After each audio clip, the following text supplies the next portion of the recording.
Hola hermanos y amigos, hoy vamos a estudiar el cambio interno efectuado por el poder sobrenatural de Dios. Este cambio lo hace Dios por su misericordia. Esto sale en Tito 3:5.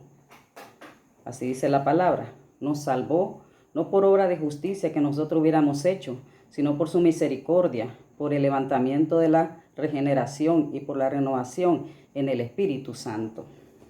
Dios no nos salva por obras de justicia que hubiéramos hecho, sino por su misericordia, o sea, su compasión, por el limpiamiento de nuestros pecados, de una nueva creación, es decir, cambio por gracia, de una naturaleza carnal a la vida cristiana, renovándonos en el Espíritu Santo. El punto importante es que nadie que es salvado puede decir que ha sido salvado por su propia elección. Su salvación es respuesta a la elección que Dios hizo de él. Y por otra parte, nadie que está perdido puede decir que está perdido porque Dios quiere que esté perdido. Dios hizo un llamamiento de las tinieblas a su luz admirable. Esto sale en 1 de Pedro 2:9, que dice así la palabra: mas vosotros sois linaje escogido, real sacerdocio, nación santa, pueblo adquirido por Dios, para que anunciéis las virtudes de aquel que os llamó de las tinieblas a su luz admirable. Si miramos, dice, de aquel que os llamó a las tinieblas a su luz admirable. Aquí la palabra tiniebla se refiere sobre la oscuridad moral, la ausencia de luz espiritual y verdad, incluyendo la idea de iniquidad, de naturaleza pecaminosa y consecuente calamidad. Miremos Mateo 4:16, que dice: el pueblo asentado en tinieblas vio gran luz, y a los asentados en región de sombra de muerte, luz le resplandeció. La palabra luz es usada en respecto a Jesús como el gran maestro y salvador del mundo, que cambió la vida de la inmortalidad a la luz a través de su evangelio. Esa luz es busquémoslo en Lucas 2:32, vamos a ver para qué es esa luz. Luz, dice Lucas 2:32, luz para revelación a los gentiles y gloria de su pueblo Israel. Esa luz, que es símbolo de Jesús, fue revelada a nosotros los gentiles, y Jesús es la gloria del pueblo de Israel. Entonces el pueblo que éramos nosotros viviendo en tinieblas, o sea, una vida pecaminosa, se nos fue revelada la luz que es Cristo. Y al estar en pecado, estábamos muertos espiritualmente.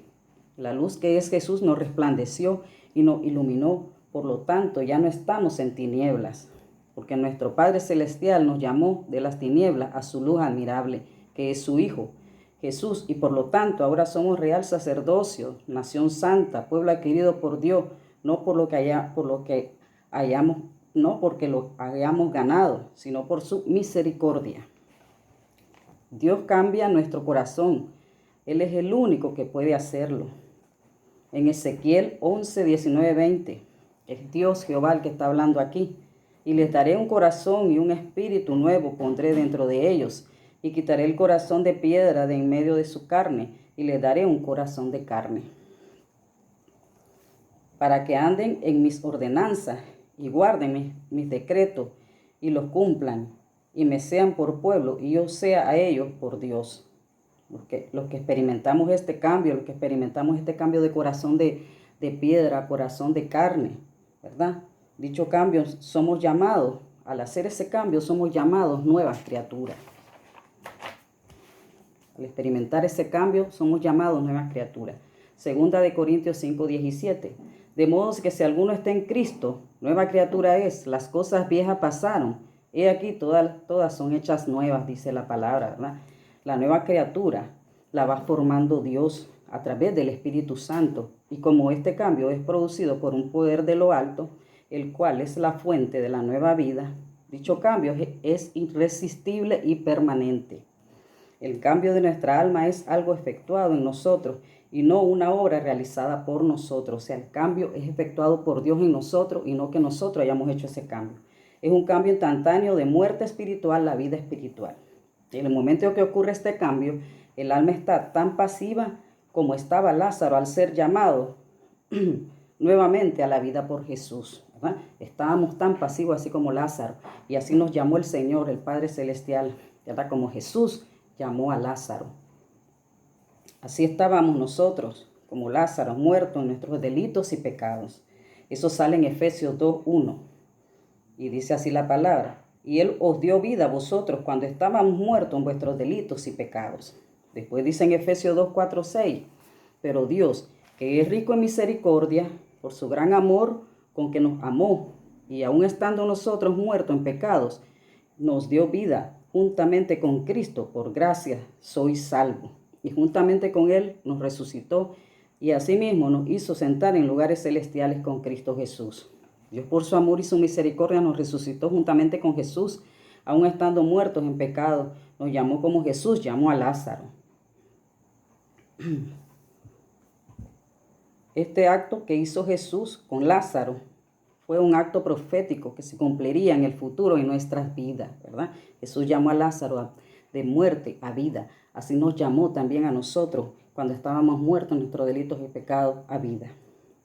Sigue luego diciendo en Efesios 2:8-9, porque por gracias sois salvos por medio de la fe, y esto no es de vosotros, pues es don de Dios, no por obra, para que nadie se gloríe, ¿verdad? La fe es un don que Dios nos regala a todos nosotros, ¿verdad? Para que nadie se gloríe, no es por obras, para que nadie se gloríe. La fe es un don que Dios nos da, y por medio de esa fe que tenemos en Jesús es que somos salvos. No es por nuestras buenas obras que hagamos, sino por nuestro Señor Jesucristo. El creyente que ha nacido de nuevo logra ver que Dios es en realidad el autor y consumador de su fe. Eso sale en Hebreos 12:2. El creyente genuinamente convertido llega a ver su incapacidad y reconoce que sus buenas obras y mérito no pueden conducirle al cielo. Reconoce que no puede moverse espiritualmente a menos que Dios le mueva. Aleluya. Así como Lázaro primero fue llamado a la vida y luego comió, de la misma manera el alma muerta en pecado primero recibe vida espiritual, luego ejerce fe y arrepentimiento, y al final se alimenta de la palabra de Dios. Otro ejemplo tenemos en el nacimiento nuevo que habla Jesús en Juan 3:3. Así dice Juan 3:3. Respondiendo Jesús y le dijo: de cierto te digo, que el que no naciere de nuevo no puede ver el reino de Dios. El niño al nacer entra a un nuevo estado de existencia. El nacimiento no es obra suya. El niño simplemente nace y sale de un estado de oscuridad porque él no puede ver. Pero en cuanto ocurre su nacimiento, todas sus facultades despiertan. Comienza a ver, a sentir y a oír. Gradualmente comienza a desarrollar todas sus facultades como un ser.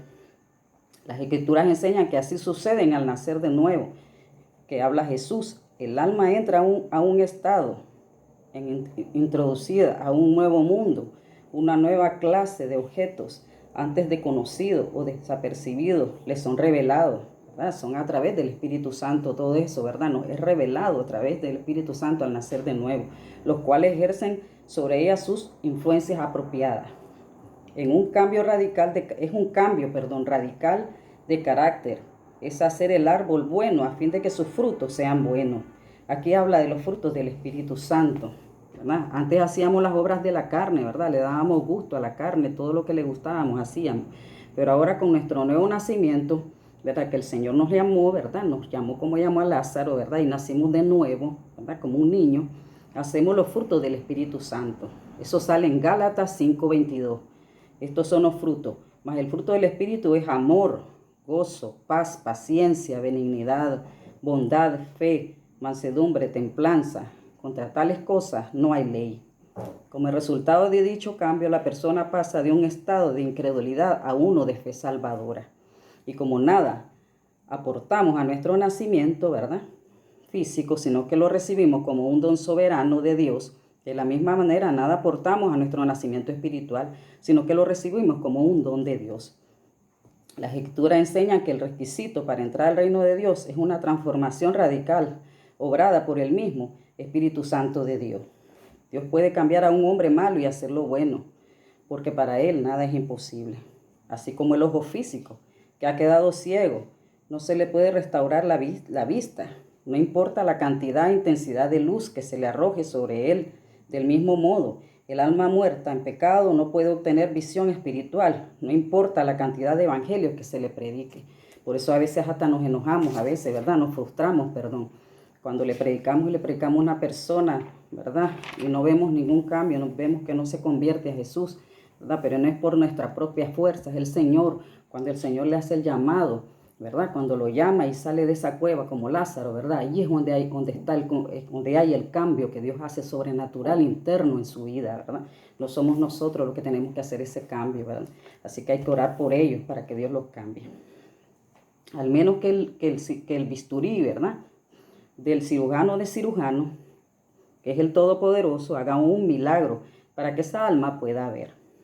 Dios ordena al pecador que viva. Este es inmediatamente lleno de nueva vida espiritual. Lidia, la vendedora de púrpura de la ciudad de Tiatira, prestó atención a las cosas que el Pablo hablaba, porque primero el Señor le había abierto su corazón. Eso sale en Hechos 16:14.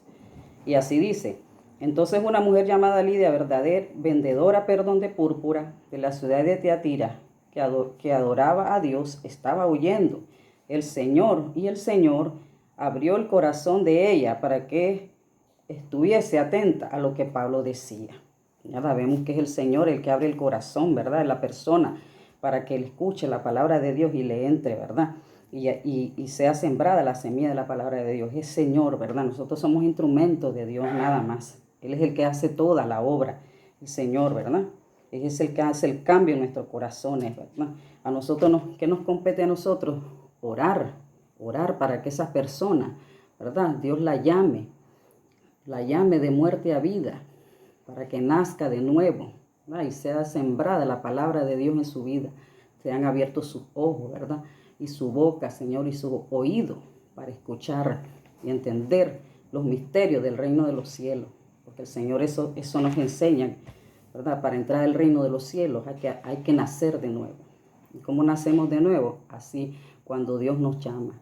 Oremos por esos familiares, oremos por todos nuestros amigos, oremos por todo Nicaragua para que sea, ¿verdad?, sea llamada por Dios, de muerte a vida, ¿verdad? Y sean nacidos de nuevo espiritualmente. Bueno, espero que les haya gustado este mensaje. Es corto, pero es bien sabio. Dios le bendiga a su familia, bendiga a su casa, bendiga su matrimonio. Dios bendiga todo lo que hagan sus manos en el nombre de Cristo Jesús. Amén.